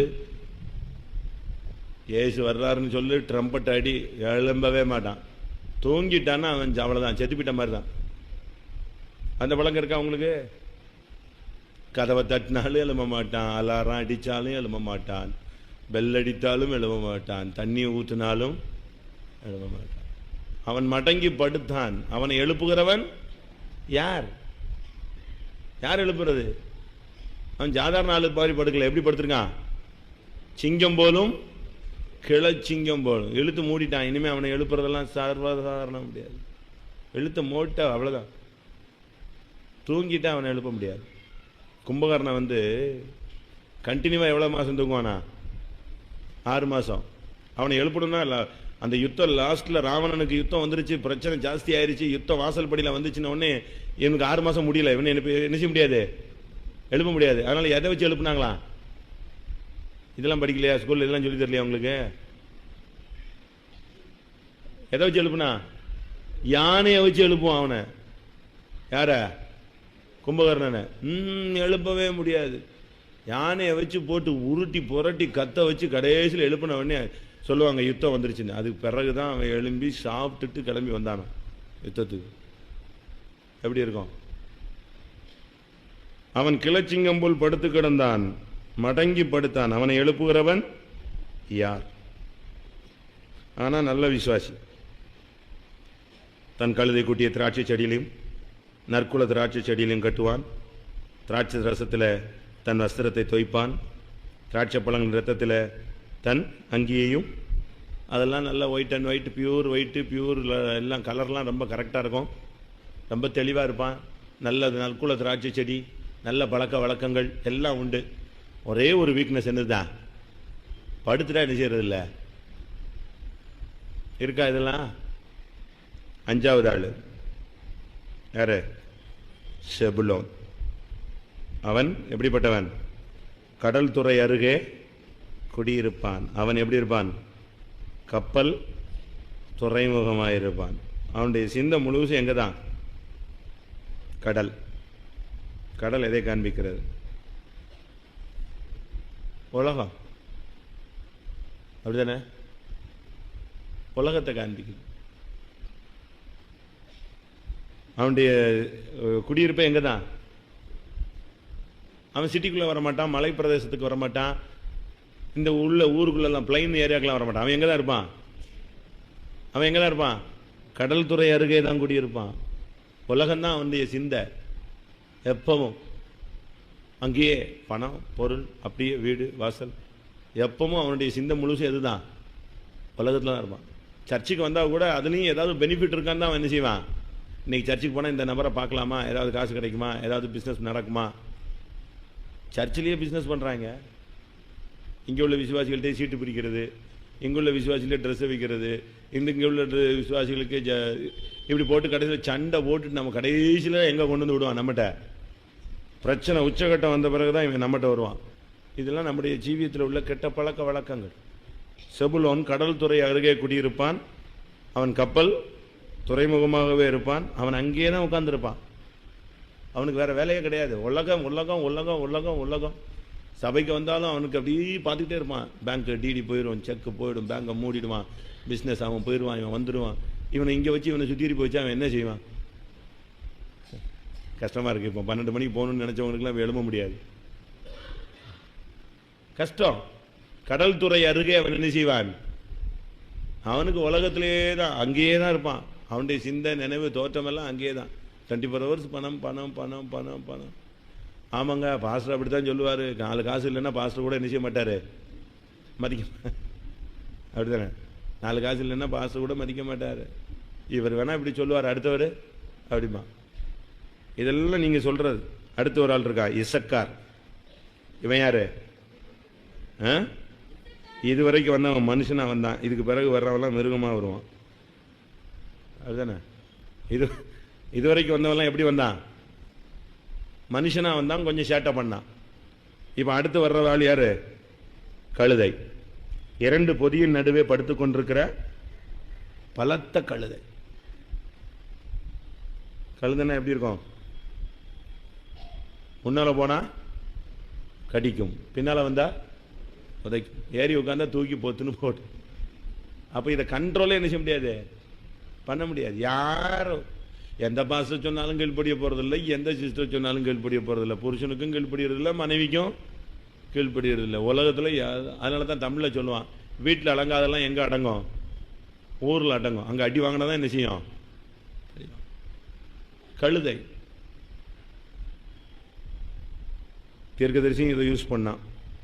2 பொதியின் நடுவே படுத்து கொண்டிருக்கிற பொதி இருக்கு, பட் இவன் சுமக்கலையா? தானே ப்ராப்ளமே. சுமந்தானா? 2 பொதியின் நடுவே படுத்து கொண்டிருக்கிற பலத்த கழுதை. நம்முடைய சுவாமம் எப்படி இருக்கு? நம்மால் உடனே சொல்லுவான், ஏசு இந்த கழுதை என் மேல் தான் ஏறி போனார். உண்மைதான், ஏசு கழுது மேல தான் ஏறி போனார். ஏன்? சுபாவத்தை மாத்துறதுக்கு. அப்படித்தானே? அந்த கழுதைக்கு பேர் என்னது? ஒருபோதும் ஒரு காலம் ஒருவரும் ஏறிராத கழுதை. அப்ப எப்படி இருக்கும்? கொஞ்சம் கூட பழக்கம் வழக்கம் இல்லாத ஒரு நபர் அவனை கண்ட்ரோல் பண்ணார், இயேசு கீழ்ப்படுத்தினார். சரி, நம்முடைய சுபாவம் எப்படி இருக்கு? நம்முடைய ஜீவியம் எப்படி இருக்கு? சுமக்கிறது நல்லது, ஆனா அடிமையா சுமக்க கூடாது. புரியுதா அந்த பாயிண்ட்டுக்கு? அடுத்த வசனம் 15ஆம் வசனம் வாங்க. இங்கதான் தப்பு நடக்கு. சுமக்கிறதுக்கு தோலை சாய்ப்பது நல்லது, ஆனா அடுத்து எது கட்டக்கூடாது? பகுதி கட்டுறது. பகுதி கட்டுறதுன்னா என்னன்னு தெரியுமா? கப்பம் கட்டுறது. டாக்ஸ் இல்லை, கப்பம். டாக்ஸ் வேற, டாக்ஸ்னா வரி. கப்பம்னா என்னது? அடிமை கொடுக்கறது, அடிமை கொடுக்கக்கூடிய ஒரு வருமானம். இப்போ இந்தியாவை பிடிச்சிட்டாங்கன்னா இந்தியாவிலேருந்து என்ன செய்யணும்? இப்போ குறுநில மன்னர்கள்லாம் பேரரசர்களுக்கு என்ன செய்வான்? கப்பம் கட்டிகிட்டே இருக்கணும். சம்பாத்தியம் முழுவதும் கட்டிகிட்டே இருக்க வேண்டியதான். ஆரோக்கியம் இருக்கு, நல்ல திறமை இருக்கு, நல்ல அபிஷேகம் இருக்கு, நல்ல விதமான கிருபை இருக்கு, நல்ல வரங்கள் இருக்கு. ஆனா ஒன்னே ஒண்ணு இல்லை, என்னது? உற்சாகமான ஆவி இல்லை. உனக்குள்ள இப்ப இருக்கிறது என்னது? ஒரு சோம்பேறித்தனம் இருக்கா? நம்முடைய வாழ்க்கையில் இதெல்லாம் இருக்கான்னு யோசிச்சு பாருங்க. அடுத்து 16ஆம் வசனத்துல அங்க ஒரு ஆள் இருக்கான். அவன் யாரு? தான். அவன் யாரு? சர்ப்பம், விரியன். பாம்புலேயே கொஞ்சம் பாயசம் கூண்டது இதுதான், இதுதான் விரியன் தான். பைபிள் அதிகமா பேசுற பாம்பு என்னது? பைபிள் அதிகமா வர்ற பாம்பு யார் தான்? விரியன் தான். பாதையில குதிரையில போறவனை என்ன செய்யும்? குதிரையுடைய குதிகால கடிச்சிடும். அவன் மேல உட்காந்துருக்க என்ன ஆவான்? குப்புறதான் என்ன செய்யணும்? மல்லாந்து எழும்படியாய் குதிகால கடிக்கிறது. நம்முடைய ஜீவி எங்க இருக்கு? நம்ம ஆளுங்க பாருங்க, நல்லா இருக்கிற வரைக்கும் நல்லா இருப்பான், டக்குன்னு சீறிடுவான். நல்ல பாம்பு. பாம்புக்கு பேர் வந்து என்னது? நல்ல பாம்பு. விசுவாசிக்கு பேர் என்னது? நல்ல விசுவாசி. ஆனா உள்ள இருக்கிறது என்னது? விஷம். ஷார்ப்பா பேசுவான், பட்டுன்னு ஒரு வார்த்தை பேசுவான், இருக்கிறவன் அவ்வளவு பேரும் மூஞ்சிலாம் கருகி போயிடும். நம்ம அப்படி பேசுறோமா? பேசுறோமா? குதிரை மேல போய்கிட்டு இருக்கிறவனை இவன் குதிகால கடிச்சிட்டான்னு என்ன ஆகுது? மல்லாக்கு கீழே விழணும். ஆனா பேர் மட்டும் டான். பேர் என்னது? தான். சர்ப்பம். பாதையில் இருக்கிற விரியன். இந்த மார்க்கத்தில், பரிசுத்த மார்க்கத்தில் இருக்கிற நீ, பரிசுத்த மார்க்கத்தில் இருக்கிற நீ ஒரு விரியனா இருக்கிற. எத்தனை பேருடைய ஜீவியத்தை கெடுத்திருக்க? எத்தனை குடும்பத்துக்கு நீ ஏமாத்தி இருக்கிற, கெடுத்திருக்கிற? எத்தனை பேருடைய ஆவிக்குரிய ஜீவியத்துக்கு நீ ஒரு தடைக்கல்லா இருந்திருக்கிற? கொஞ்சம் ஆவியில் அறிஞ்சிட்டா, பார்த்து குதி தம்பி, இப்படி குதிச்சவெல்லாம் காணும். எப்படி எப்படி சொல்றது? ஒருத்தன் ஆவியில் நிறைஞ்சிட்டானா கொஞ்சம் பார்த்து, எல்லா கூட்டத்துக்கும் போறியா கொஞ்சம் கவனமா போ. இப்படிலாம் குதிச்சதெல்லாம் ஆளை காணும். நீ குதிச்சுட்டு குதிக்காமலே உள்ள உட்காந்துருக்க, ஆனா நீ பரலோகத்துக்கு என்ன செய்ய போறதில்ல? போறதில்லை. குதிரை மேல போறவன நீ என்ன செய்யக்கூடாது? ஆவிக்குரிய ஜீவிதத்தில் போறவன நீ என்ன செய்யக்கூடாது? தடுத்து நிறுத்தவே கூடாது. எத்தனை பேருடைய ஆவிக்குரிய வளர்ச்சி நீங்க தடுத்திருக்கீங்கன்னு பாருங்க. 19 எப்படின்னா என்ன அர்த்தம்? இவன் சில்பாலுடைய பையன், சில்பாலுடைய பையன் இவன். அப்படித்தானே? கரெக்டு தானே? இந்த காத்து கானான்ல சுதந்திரம் வாங்கல. எங்க வாங்கிட்டான்? எங்க வாங்கியாச்சு? யோர்தானுக்கு இப்புறத்திலேயே ரூபனும் காத்தும் பெரும் இடத்த வாங்கிட்டு உட்காந்துக்கிட்டான். இவன் யார் கூட போய் சேர்ந்தாச்சு? உபாகமம் 32:1 பாருங்க. நான் சொல்ற பாயிண்ட் இருக்கான்னு. சாரி, என்னாகமம் 32:1. இவன் சுத்தி சுத்தி சுத்தி யாரு கூட போய் சேர்ந்துட்டான்? சுத்தி சுத்தி சுத்தி இவன் யாரு கூட போய் சேர்ந்தாச்சு? ரூபன் கூட போய் சேர்ந்துட்டான். ஏ அப்பா, என்ன ஐக்கியம்! நல்லா இருந்த விசுவாசி இப்ப கேடுகட்ட விசுவாசியோட போய் சேர்ந்துட்டான். ரூபன் வந்து சீனியர்ல, பழைய விசுவாசி. ஃபர்ஸ்ட் சபையில் ஃபர்ஸ்ட் யாக்கோபனுடைய ஃபர்ஸ்ட் குமாரன் யாரு? ரூபன். இவன் போய் யாரு கூட சேர்ந்தாச்சு? காத்து. அவன் கூட ஜாயின் பண்ணிட்டான். ஜாயின் பண்ணிட்டு ரெண்டு பேருமே எங்களுக்கு கானான்ல இடம் வேண்டாம், எங்கே இடம் கிடைச்சா போதும், யோர்தானுக்கு இப்புறத்துல இருக்கணும். அப்படின்னு என்ன அர்த்தம்? பரலோகத்துல போய் கிடைக்கிறதுலாம் ரெண்டா, இருக்கிற வரைக்கும் உலகத்துல ஏதாவது நல்ல ஸ்டெட்டில் ஆகணும்ங்கிறான். உலக ஆசீர்வாதம் மட்டும் போதும், பரலோகம் எங்களுக்கு என்ன இல்லை. அது கிடைச்சா கிடைக்கணும். முதல்ல இருக்கிற இடத்துலயே நல்லா இல்லை, திருப்பி எங்கெங்க பரலோகம்? அதனால இருக்கிற இடத்துல இப்போதைக்கு என்ன செய்யணும்? ஆசீர்வாதமா இருக்கணும். இதுதான் காத்து. இவனுக்கு ஸ்டார்டிங்கில் உற்சாகமே வராது. இவனுக்கு எப்போ நாங்கள் சூடு பிடிக்கும்? நம்ம ஆளுங்களுக்கு காத்திருப்பத்தில் 8:15 பிறகு சூடு பிடிக்கிற மாதிரி இவனுக்கு எப்போதான் முதல்ல இவன் மேலே இராணுவ கூட்டம் பாயும். கடைசியில் தான் இவனுக்கு கொஞ்சமாவது வந்து இவன் அந்த இராணுவ கூட்டத்தின் மேலே என்ன செய்வான்? பாய்வான். முதல்ல பாவம் இவன் மேலே வரும், அதுக்கு பிறகு பாவம் தான் இவன் கடைசியில் தான் வின் பண்ணுவார். அடுத்து 20 அவ்வளோதான். கேட்ரிங் டிபார்ட்மெண்ட் தான். சாப்பாடு 24 hours சாப்பாடு தான். சாயங்காலம் டிஃபன் என்ன, நைட்டு என்ன செஞ்ச, சரி காலையில் எழுந்திரிச்ச உடனே என்ன செஞ்ச, நேற்று நீ மாவு வைக்கலையா, உனக்கு வீட்டில் என்ன வேலை, இவர் யார், 11 மணிக்கு எனக்கு என்ன வச்சிருக்கிற, சாயங்காலம் என்ன வச்சிருக்கிற, மத்தியானம் அதை செய்யலையா, இதை செஞ்சுருக்கலாமே, ஏன் அப்பா நீ எங்கே இருக்க வேண்டிய ஆள்? 24 hours சாப்பாடு ரொம்ப டீசெண்டாக, ரொம்ப ஸ்டைலாக, ரொம்ப டேஸ்டாக இப்படி விருப்பப்பட்டினா நீ யாரு? நீ யாரு? ஆசேர். போஜன பிரியனே, உன் தொண்டையில் என்ன செய்? கத்தியவை. வயிற்றுக்கு போஜனமும் போஜனத்துக்கு வயிறும் ஏற்கும். தேவன் அதையும் இதையும் அழிய பண்ணுவார். ஒரு சிலருக்கு வயிறு தான் என்னது?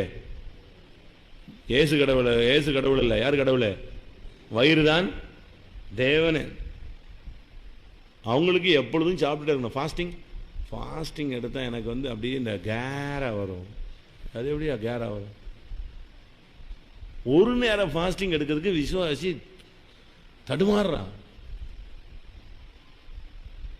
பைபிள் படி எத்தனை நேரம் இருக்கணும்? குறைந்த பகுதி எத்தனை? வாரத்தில் 3 தரம் ஒரு விசுவாசி உபவாசம் எடுக்கணும்.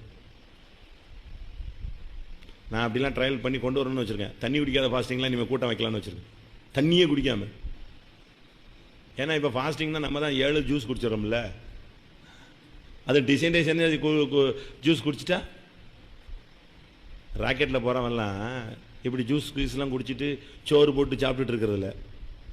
சின்ன ஒரு டேப்லெட்டு தெரிந்தானே உங்களுக்கு? டேப்லெட்னா காய்ச்சலுக்குள்ள மாத்திரம் இல்லை, அவனுடைய சத்தான ஒரு நேர சாப்பாட்டுக்கு ஒரு டேப்லெட் சாப்பிட்றான். ஒரே ஒரு டேப்லெட். அந்த ஒரு டேப்லெட்டை சாப்பிட்டா அது மொத்த அந்த ஒரு நேர சாப்பாடுனுடைய சத்தை என்ன செய்யுது? அவனுக்கு கொடுக்குது.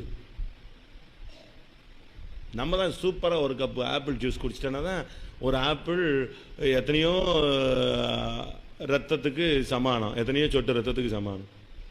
நம்ம ஃபுல்லாக நானும் ஃபாஸ்டிங் போட்டேன். நானும் ஒரு நாளைக்கு 8-9 குடிச்சிட்டு, ஆனால் ஃபாஸ்டிங் கை கால் கஷ்டமாக இருக்குங்கிறோம். ஆனால் நம்ம சொன்னால் நான் ஃபாஸ்டிங் ரைட்டு, ஏதோ ஒரு ஆஃபோ முள்ளோ எங்கேயோ உள்ள ஓடிட்டு இருக்கு. ஆசிரியர் எப்படிப்பட்டவன்? கொழுமையான, அவனுடைய ஆகாரம் எப்படி இருக்கும்? கொழுமையா இருக்கும். ராஜாக்களுக்கு வேண்டிய ருசி வர்க்கங்களை தருவான். இதில் வீட்டில் சண்டை.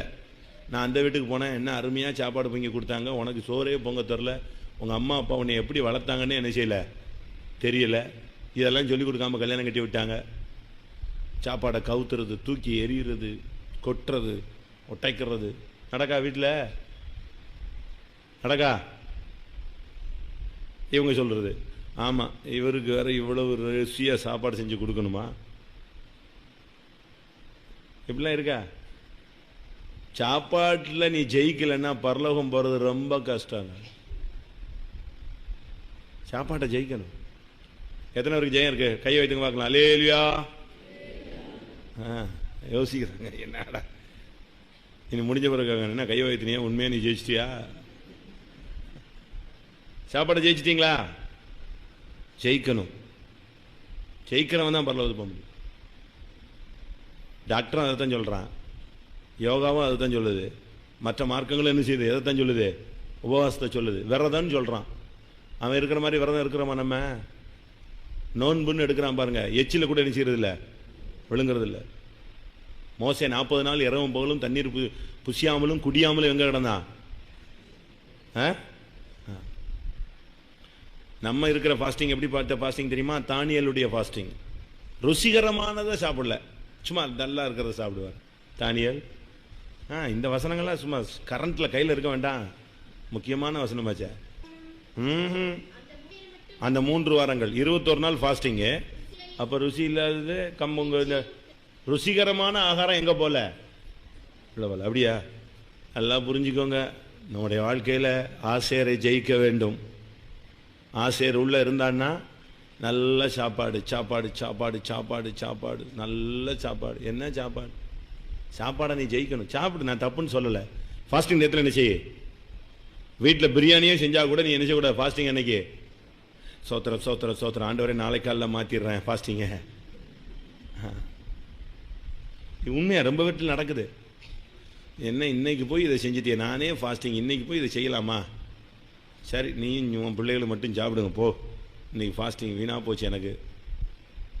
இல்லைன்னா பேசாமல் ஃபாஸ்டிங்கை உடச்சி சாப்பிட்டு அடுத்த நாள் இணைஞ்சிடுறது. இப்போ நம்ம ஆளுங்க இருக்கிற ஃபாஸ்டிங் எப்படி தெரியுமில்ல? சண்டை ஓட்டுட்டா ஃபாஸ்டிங்.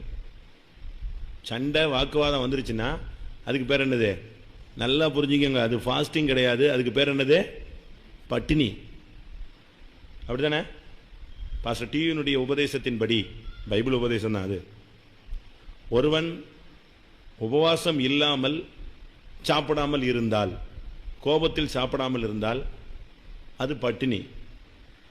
பட்டினி சூசைடுக்கு சமானம். புரியுதா?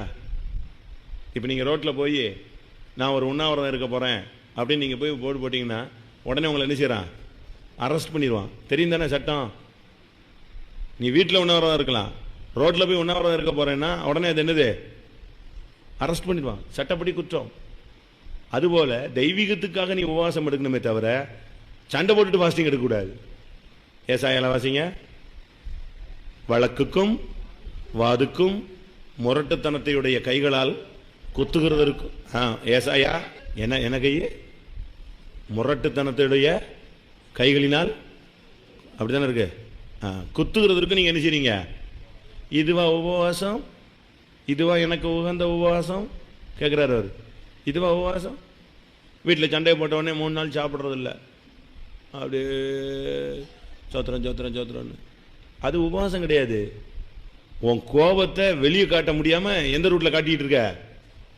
ஃபாஸ்டிங்கிற பேர்ல வைராக்கியத்தை காட்டிட்டு இருக்க. ஆசேர். அடுத்து யாரு? நப்தலி, விடுதலை பெற்ற பெண்மான். இன்பமான வசனங்களை பேசுறது. ரொம்ப குலைஞ்சு பேசிட்டீங்கனாலே வாழ்க்கை தொலைஞ்சு போச்சுன்னு அர்த்தம். சொல்றது கஷ்டமா இருக்கும். நப்தலி விடுதலை பெற்ற பெண்மான். நல்லது, நல்ல விடுதலை பெற்ற ஒரு ஆள். ஆனா என்னது? இன்பமான வசனங்களை பேசுவான். நீ பாட்டுக்கு ரொம்ப ஸ்டைலா குயில் மாதிரி பேசுறன்னு பேசினேன்னா தொல்லை தான். பேசிக்கிட்டே சிரிச்சு சிரிச்சு சிரிச்சு சிரிச்சு பேசினேன்னா தொலைஞ்ச. பேசவே கூடாது. நீ சிரிச்சு சிரிச்சு பேசி இன்பமான வசனங்களை பேசினேன்னா கடைசியில் என்ன ஆகும்? அவன் ஒரு மான். மானுக்கு நல்ல குணங்கள் இருக்கு, கெட்ட குணங்கள் இருக்கு. கௌரி மான் ஒரு மான் இருக்கு. ஒரு முடி பிடிச்சிட்டா முடி அத்திரிச்சுன்னா நெஞ்சிரும். தெரியுமா? நீங்க அதெல்லாம் படிச்சிருப்பீங்களே. கௌரி மானுடைய தன்மை என்ன சொல்லுங்க? ஒரு முடி உதிர்ந்துருச்சு இல்லாட்டி யாராவது பிடிச்சிட்டானா நெஞ்சிரும். நம்ம ஆள்கிட்ட ஒரு பாயிண்ட சத்தம் போட்டா போதும், அதோட தொலைஞ்சே விட்டான், செத்து விடுவான், சபைக்கு வர மாட்டான், விசுவாசியா இருக்க மாட்டான், ஓடியே விடுவான். இவங்கெல்லாம் கௌரிமான். அவ்வளவு ரோஷம், அவ்வளவு ஷார்ப்பு.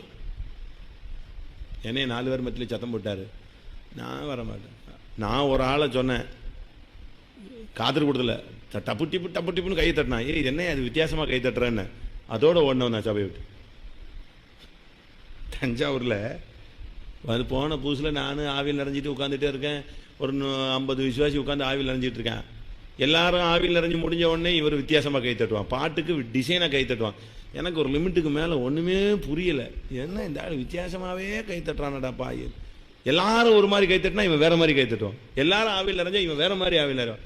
இது என்ன இந்த ஆவி வித்தியாசமா இருக்குன்னு சொல்லிட்டு 2 வாரம் 3 வாரம் பார்த்தேன். எனக்கு ஒன்றும் ஒத்து வரல. டப்புன்னு கையை தட்டி ஸ்பிரிட்டு சரியில்லை, கண்ட்ரோல் பண்ணுன்னு சொன்னேன். ஸ்பிரிட்டு இடிக்குது. ஸ்பிரிச்சுவலாக இல்லாத எனக்கு என்னுடைய ஆவியில் உன் ஆவி என்ன செய்யல, இந்த டக்கு டக்கு டக்குன்னு வித்தியாசமாக கை தட்டுறது வித்தியாசமாக நிப்பாட்டினேன். ஆத்தோட தொலைஞ்சான்.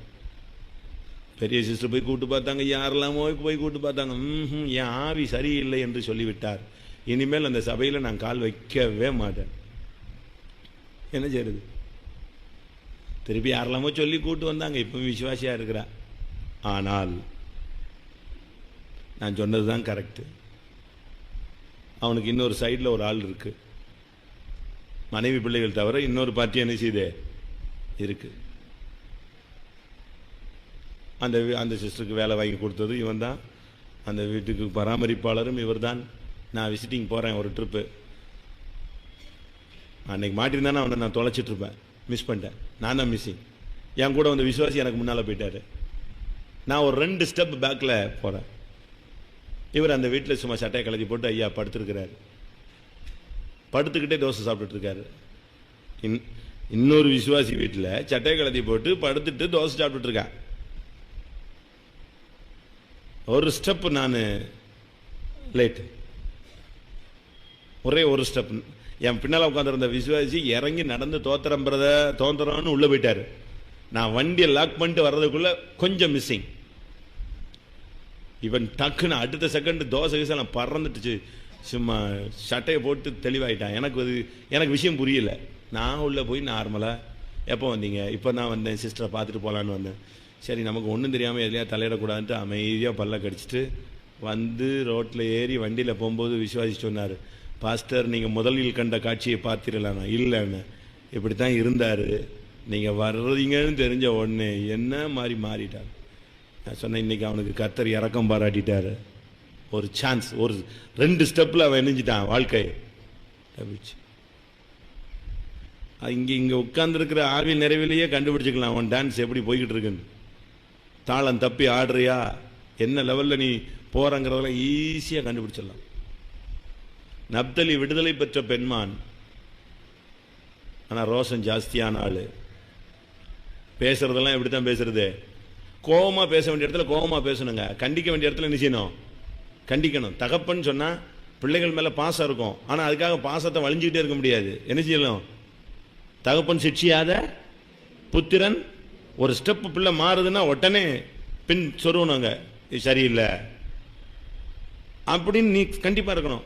அப்பவும் வந்துட்டு எப்பா கவனமாடுறான்னா பலர்லாம் ஒரு மாதிரி சொல்கிறாங்கன்னு நீ வளவள கொலவலன்னு இருக்கக்கூடாது. பிடிச்சா கரெக்டாக சொல்லணும். அப்போ போய் இன்பமான வசனங்களை வசனிக்கிறது. என் பிள்ளை அப்படிலாம் செய்யவே மாட்டாங்க, என்ன என் பிள்ளைய பற்றி தெரியாதா? இன்பமான வசனங்களை வசனிக்கிற டைம் இருக்கு, கவனமாக இருக்கணும். அடுத்து இவ்வளோ குழப்பவாதி. நான் முதல்ல சொன்னல, எல்லா குழப்பமும் இருக்கும், ஜபமும் இருக்கும். இங்கே எல்லா குழப்பம், அடுத்தும் ஒரு 7-8 குழப்பம் மிருகங்கள்லாம் வந்துச்சு. இப்போ புதுசாக ஒருத்தன் வர்றான். என்னது? கணிதரும் பரிசுத்தத்தில் குறைவில்லை, ரொம்ப தெளிவாக இருக்கிறான். யோசிப்புன்னா என்னது? பாவத்துக்கு விலகின ஒரு நபர். எனக்கு இதுதான் ரொம்ப சந்தேகம். எப்படி டபுள் ஆக்ட் ட்ரிபிள் ஆக்ட் பண்ண முடியுதுன்னு ரொம்ப சந்தேகப்படுறேன். ஒரு ஆள் எப்படி இவ்வளோ வேஷத்தை போடுறான்? ஒரே ஆள் டக்கு டக்கு டக்கு டக்குன்னு ஒரே ஆளுக்குள்ளேருந்து பாம்பு வருது, அடுத்து என்ன வருது?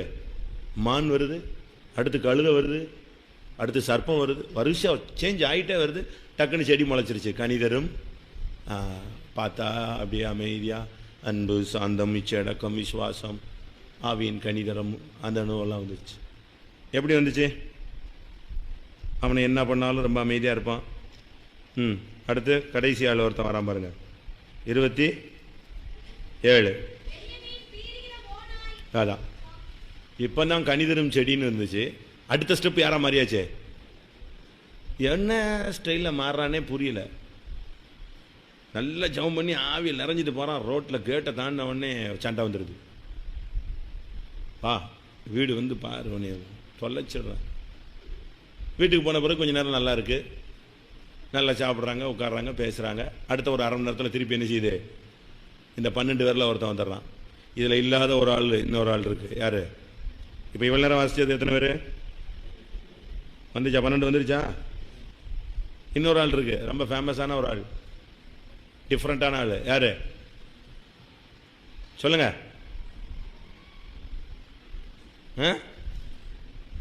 சொல்லுங்க. தீனாள் டயனா ஒருத்தி இருக்கா. இங்கிலீஷ்ல டயனாவா?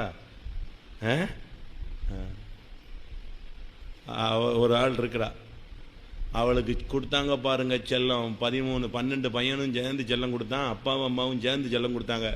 அவள் சுற்றினா ஊரை ஒரு சுற்றி வருவா. எந்த இடத்துக்கு பிரயாணப்பட்டு போயிட்டாலும் இவ எங்கே கிளம்பிடுறது? கை கால் சும்மா இருக்காது.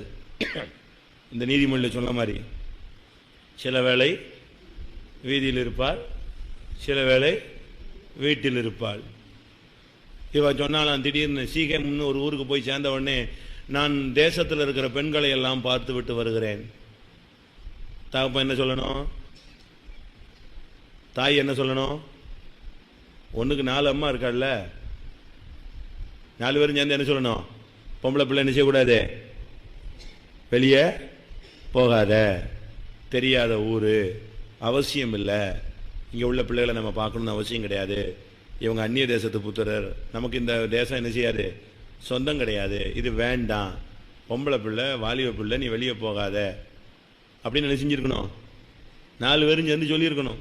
அடுத்து யாக்கோபு இருக்கிறார், தேவனால் நேசிக்கப்பட்ட ஒரு ஆள். இவனாவது என்ன செஞ்சிருக்கணும்? புரியுதா? இவனாவது என்ன செஞ்சிருக்கணும்?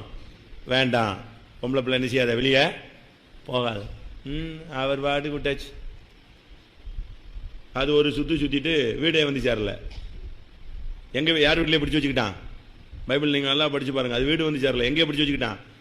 சீகம் வீட்டு. அந்த வீட்டுக்காரன் சீகமில் அந்த பெரிய மனுஷன் அங்கேயே பிடிச்சி வச்சுட்டான் அவன் பையன். அதுக்கு தான் சிமியோன்னு லேவியும் கத்தியை தூக்குனது. வெட்டி தான் அவனை இவளை வீட்டில் இருந்து என்ன செஞ்சாங்க? வெளியெடுத்துட்டு வந்தான். வந்து என்ன பிரயோஜனம்? வாழ்க்கை இழந்து போன பின்பு என்ன பிரயோஜனம்? வாழ்க்கையில் ஒரு தரம் தான் புனிதத்தன்மை, அதுவும் போயிடுச்சு. தெய்வீகத்தை இழந்த வாழ்க்கை. தீனாள் ஊர் சுத்த போனான். சுத்தாதேங்கிறான். அதான் என் கூட படிக்கிற பையன் வீட்டுக்கு போகிறேன், என் கூட படிக்கிற பொண்ணு வீட்டுக்கு போகிறேன், கிளாஸ்மேட் வீட்டுக்கு போகிறேன், டவுட்டு கேட்க போகிறேன். என்ன டவுட்டுன்னே எனக்கும் புரியலை. நீ ஸ்கூலில் ஒழுங்காக படித்தா உனக்கு எனக்கு டவுட் வருது? பாடம் நடத்தும் போது ஒழுங்காக உட்காந்து கவனிச்சேன்னா உனக்கு ஏன் டவுட் வருது? டவுட் வந்தால் டீச்சர்கிட்ட கேளு. வீட்டுக்கு வந்துட்ட பிறகு தான் அங்கே போகணுமா? அவளும் ஒன்னே மாதிரி தானே படித்தா. அவன் உன் டவுட்டை கிளியர் பண்ணுறான்னா, அப்போ நீ நீ ஒழுங்காக படிக்காதனால தானே உனக்கு டவுட் வந்துச்சு. கூட படிக்கிற பிள்ளை வந்து டவுட்டை கிளியர் பண்ணுறாளா? எப்படி? நாங்கள் டிஸ்கஸ் பண்ண போகிறோம். நல்லா டிஸ்கஸ் பண்ணால் நான் ஒன்றும் சொல்லலப்பா. இப்போ டிஸ்கஸ் பண்ண கேஸ் எல்லாம் சபையில் எத்தனை பேர் டிஸ்மிஸ் ஆகிருக்காங்கன்னு எங்களுக்கு தெரியும். அதனால் கவனமாக இரு பிள்ளைங்களை. இதுவும் யாருக்குள்ளே தான் தோன்றுனது? ஒன்னே ஒன்று கண்ணே கண்ணுன்னு வந்துச்சு. யாரு? தீனா. அடி அவனால் எவ்வளோ பேர் செத்தான் அவளால் தெரியுமா? ஒரே நாளில் எத்தனை பேர் செத்தாங்க? அந்த சீகம் ஊரில் எத்தனை பேர் செத்தான் அன்னைக்கு? வாசிங்க. ஆதியாகமம் 34 வாசிங்க. ஆண் மக்கள் யாவரையும் கொன்று போட்டார்கள். அதுக்கு பிறகுதான் அடுத்த வசனத்தில் தீனாலை சீகமின் வீட்டிலிருந்தே நெஞ்சாங்க கூட்டிட்டு வந்தாங்க. அன்னைக்கு ஒரே நாளில் அவ்வளவு பேரும் சாவு. எவ்வளவு பெரிய ஒரு கொடுமை! கொன்னே விட்டான். இவ ஒருத்தினால. ஒழுங்கா வீட்டில் இருந்திருக்கலாம்ல. சுத்தாத, நிப்பாட்டு, காலை கண்ட்ரோல் பண்ணு, சக்கரம் கட்ட மாதிரி சுத்தாத. காலேஜ் விட்டு வந்தவொடனே, ஸ்கூலை விட்டு வந்தவொடனே உடனே கிளம்புறது, உடனே பரப்புறது. என்னன்னு கேட்டால் போய் டவுட்டு கிளியர் பண்ணு. ஏய், அப்போ தானே ஸ்கூல் முடிச்சு வந்த, அதுக்குள்ளே என்ன டவுட் உனக்கு? கண்ட்ரோல் பண்ணணுங்க. பொம்பளை பிள்ளைகளெல்லாம் ரொம்ப கவனமாக வைக்கணும். ஆம்பளை பசங்களையும் அதே தான். ஈக்குவல் ஸ்டேஜில் வச்சு ஃபுல் டைட்டில் வைக்கணும். குதிரையுடைய லக்கான் யார் கையில் இருக்கணும்? குதிரைக்கு கடிவாளம் யார் கையில் இருக்கணும்? குதிரை கையில் இருக்கக்கூடாது. யார் கையில் இருக்கணும்? மேலே உட்கார்ந்துருக்க ஜாக்கி கையில் இருக்கணும். பிடிச்சிருக்கணும். அவனுக்கு தெரியும் நம்ம அப்பா லேசாக டிஃப்ரெண்டான. அவன் சொல்லணும், 7:30 ஆயிடுச்சு, எங்கள் அப்பா இப்போ என்ன செய்வார், பிரச்சனை ஆகிடும், கிளம்புவான். அவனுக்கு அந்த பயம், அந்த திகில் அப்படியே இருக்கணும். தீனாள். இப்போ தீனாள் நிமித்தம் சிமியோனு லேவியும் இணைஞ்சிட்டாங்க. டென்ஷன் ஆகி பாதி ஊரில் இருக்கிற எல்லாரையும் கொண்டுட்டான். இதுக்கு யாக்கோவு கொடுக்குற டயலாக பாருங்க. எனக்கு யாக்கோவு மேலே பிடிக்காது இதுதான். எனக்கு பிடிச்சவன் லேவியும் சிமியோனு. யாரை பிடிக்காது? யாக்கோபு இவன் போய் வெட்டிட்டு வந்துட்ட உடனே யாக்கோபு சொன்னான், ஏன் பேரை கெடுத்துட்டீங்க, அட பாவி, அதுக்கு முன்னால பொண்ணு போய் உலகத்திலேயே பேரை கெடுத்துட்டு வந்துட்டாலே, அதை யோசிக்கல, அவன் மண்டையில் வரல பாருங்க, வாசிங்க. ஏப்பா இப்போ என்ன, யாக்கோபு வாசனையே கெட்டு போச்சான். அதுக்கு 1 மணி நேரத்துக்கு முன்னால யாரு கெடுத்துட்டா? வாசனையே இல்லாம ஆக்கியாச்சு. இவனாவது கெடுக்கிறான், அங்க வாசனை இல்லாம ஆக்கிட்டா, மொத்தத்தையும் காலி. பேரு, குடும்பம், மானம், கௌரவம். இப்போ யாக்கோபு கானான் தேசத்தை எல்லாம் விட்டு ஆண்டவரே போதுன்னு புறப்பட்டு பிரயாணப்பட்டு வந்தது எல்லாம் 1 செகண்ட்ல நெஞ்சிருச்சே, நாசமாயிட்டான். 20 வருஷம் 21 வருஷம் கண்ணை கட்டி வயிற்று கட்டி வாயை கட்டி வளர்த்த ஒரு பொண்ணு 1 செகண்ட்ல வாழ்க்கை இழந்துட்டு வந்திருக்கான். அது இவனுக்கு துக்கமா வரலையா? இவங்க 2 பேரும் போய் அடிச்சதுதான் என்ன வந்துருச்சே, வித்தியாசமான ஒரு யாக்கோபு இவனுக்குள்ள தோன்றினாள் தீனாள். அப்படியே கண்ணை மூடலாமா? டைமிங் முடிய போகுது. இன்னைக்கு கொஞ்சம் லாஸ்ட்டுங்கிறதுனால சில ஆப்ரேஷன் 1/2 மணி நேரத்தில் முடிஞ்சிடும், சில ஆப்ரேஷன் 7 மணி நேரம் கூட நடக்குதுன்னு கேள்விப்பட்டிருக்கேன். அப்படித்தானே? சில ஆப்ரேஷன்லாம் 1/2 மணி நேரத்தில் 15 நிமிஷத்துலாம் முடிஞ்சிடும். சில ஆப்ரேஷன் டைம் என்ன செய்யுது, கொஞ்சம் அதிகமாகும். கண்களை மூடுவோம். நமக்குள், கர்த்தர் நேசிக்கிற நமக்குள் இந்த 13 காரியங்கள் மறைந்திருக்கிறதா? தேவன் உன்னையும் என்னையும் நேசிக்கிறார். ஒரு நாள் அல்ல, இன்றைக்கும் நம்மை நேசிக்கிறார். ரட்சிக்கப்படுவதற்கு முன்னும் ரட்சிக்கப்பட்ட பின்பும் எவ்வளவு தோல்விகளுக்கு மத்தியிலும் நான் யாக்கோபை நேசித்தேன். இன்னைக்கும் கர்த்தர் நம்மை நேசிக்கிறேன் தான் அந்த வார்த்தையை சொல்லுவார். ஆனால் நமக்குள்ள இன்றைய நிலவரம் என்ன? எல்லாரும் தாழ்த்தி ஒரு 2-3 நிமிஷம் முழங்கால் போடுவோம். ஒரு 5 நிமிஷம் எல்லாரும் முழங்கால் போடுங்க. தேவனை நோக்கி கொஞ்ச நேரம் கதறி, நமக்குள்ள இந்த காரியங்கள் மறைந்திருக்கிறதா? ஆண்டவர் நேசிக்கிற வாழ்க்கை வாழ்ந்தாலும், ஆண்டவர் நம்மை நேசித்தாலும், நமக்குள்ள ரூபன் உருவாகி நம்முடைய வாழ்க்கை தளம்பிக் கொண்டிருக்கலாம். மூர்க்க குணங்கள் உருவாகி நம்முடைய மார்க்கத்தை நாம் கெடுத்துக் கொண்டிருக்கலாம். இவைகளின் மத்தியில் நாம் துதிப்போம், உண்மைதான். ஆனால் கண்ணனை திறன் ஆவியை நம்மை தாக்குகிறது. இன்றைக்கு நாம் அடிமையைப் போல வாழ்ந்து கொண்டு வருகிறோம்.